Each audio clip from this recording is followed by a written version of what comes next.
এই যে দেখছেন কত সুন্দরভাবে রসগোল্লা পারফেক্টভাবে তৈরি হয়ে গেল, কতটা স্পঞ্জি হয়েছে। এই যে তো নিউ ইয়ার তো চলে এসছে, নিউ ইয়ারের সবাইকে মিষ্টি মুখ করানোর জন্য কিভাবে বাড়িতে পারফেক্ট রসগোল্লা বানানো যায় দেখতে থাকুন। বন্ধুরা, সুজাতা ভিলেজ কুকিংয়ে আপনাদের অনেক অনেক স্বাগত জানাই। আশা করি আপনারা সবাই ভালো আছেন। তো আজকে আমি আপনাদের কাছে সম্পূর্ণ একটা ইউনিক রেসিপি নিয়ে এসেছি। 1 কিলো গরুর দুধ দিয়ে অনেকগুলো রসগোল্লা আজকে আমি আপনাদের বানিয়ে দেখাবো। কড়াইটার মধ্যে আমি অল্প করে জল দিয়ে দিচ্ছি। যখন আমি দুধটা এর মধ্যে দেব, কড়ার তলায় আর লেগে যাবে না, এই কারণে আমি একটু অল্প পরিমাণে জল দিয়ে দিচ্ছি। 1 কিলো দুধ নিচ্ছি, গরুর দুধ।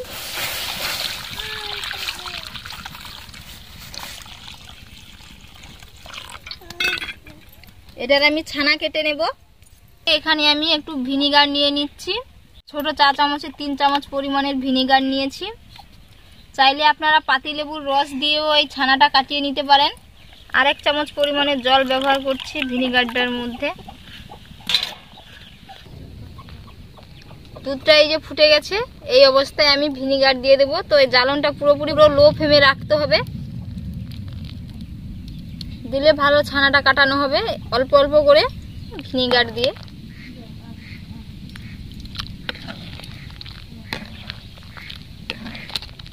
পাচ্ছেন কত সুন্দরভাবে ছানাটা কাটানো হয়ে গেছে। তো এটা আমি আবার নামিয়ে নেব, দিয়ে একটা ছেঁকনি দিয়ে ভালোভাবে ছেঁকে নেব। আমি একটা কাপড়ে করে, সুতির পরিষ্কার কাপড়ে ছেঁকে নিয়েছি ছানাটা।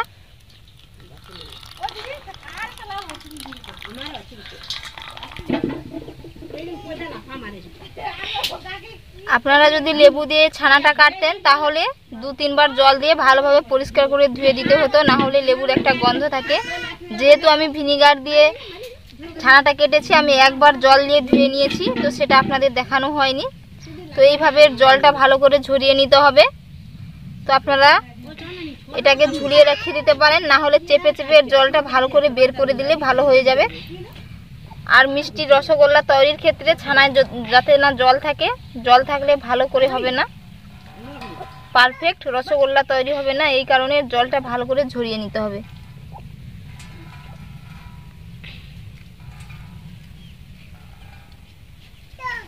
এটা আমি 20 মিনিটের মতো ঝুলিয়ে রেখে দেব, যাতে জলটা ভালোভাবে ঝরে যায়। জল সব পুরো ঝরে গেছে। এবার এটা আগে আমি হাত দিয়ে ভালো করে ম্যাশ করে নেব। এই যে কত সুন্দর একটা ছানা তৈরি হয়ে গেছে। তো এটাকে চাইলে আপনারা এরকম হাত দিয়ে এরকম করে ম্যাশ করে নিতে পারেন, না হলে এই যে একটা বাটি দেখছেন, এই বাটি দিয়ে ভালো করে ম্যাশ করে নিলে হয়ে যাবে খুব অতি সহজে। এইভাবে 7 থেকে 8 মিনিট বাটি দিয়ে ভালো করে ম্যাশ করে নিলে একটা নরম তুলতুলে স্পঞ্জি হয়ে যাবে। দেখুন,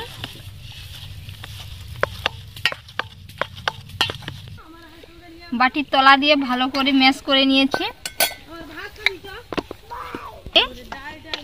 এই যে কত সুন্দরভাবে হয়ে গেছে এই যে।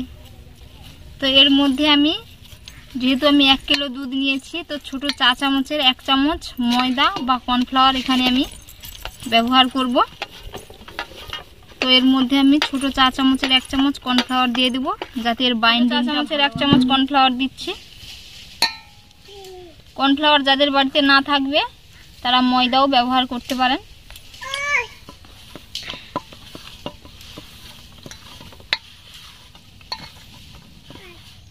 ছোট ছোট করে লেচি করে নেব।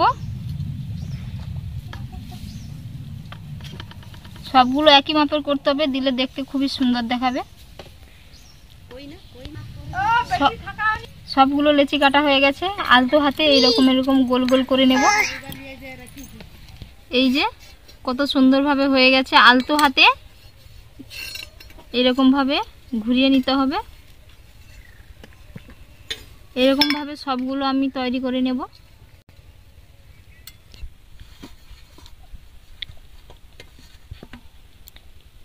সবগুলো লেচি কাটা হয়ে গেছে। এই যে হাত দিয়ে ঘুরিয়ে ঘুরিয়ে কত সুন্দরভাবে সব মুখ, এই যে কত সুন্দরভাবে কেটে নিয়েছি, তৈরি করেছি, দেখছেন। তো এই সাইজগুলো আপনাদের পছন্দ মতো বড় ছোট করে নিতে পারেন। তো এবার আমি একটা চিনির একটা সিরাপ বানিয়ে নেব। 3 বাটি জল নিয়েছি, এর 1 বাটি আমি চিনি দেব। এই যে 1 বাটি চিনি নিয়েছি, এটাকে ফুটতে দেব। ফুটে গেলে আমি রসগোল্লাগুলো যেগুলো তৈরি করেছি এই সিরাপের মধ্যে দিয়ে দেব। এই সময় চুলার আঁচটা একটু বাড়িয়ে রাখতে হবে।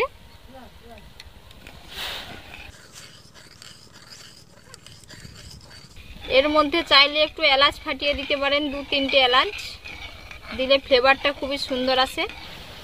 চিনি সিরাটার মধ্যে ফুট উঠে গেছে, এর মধ্যে আমি একটা একটা করে রসগোল্লা ছেড়ে দেব।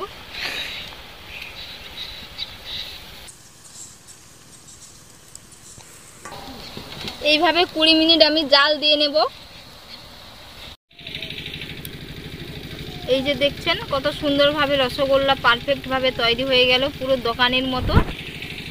তো বাড়িতে আপনারা এই রকম পদ্ধতিতে করবেন, একটাও মিস খাবে না, পুরো সবগুলোই সুন্দরভাবে হয়ে যাবে।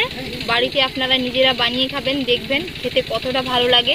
আর অল্প খরচে হাতে গোনা কয়েকটা টাকা দিয়েই হয়ে যাবে এরকম পারফেক্ট রসগোল্লা। তো আমি আপনাদের কেটে দেখাচ্ছি কেমন সুন্দর হয়েছে।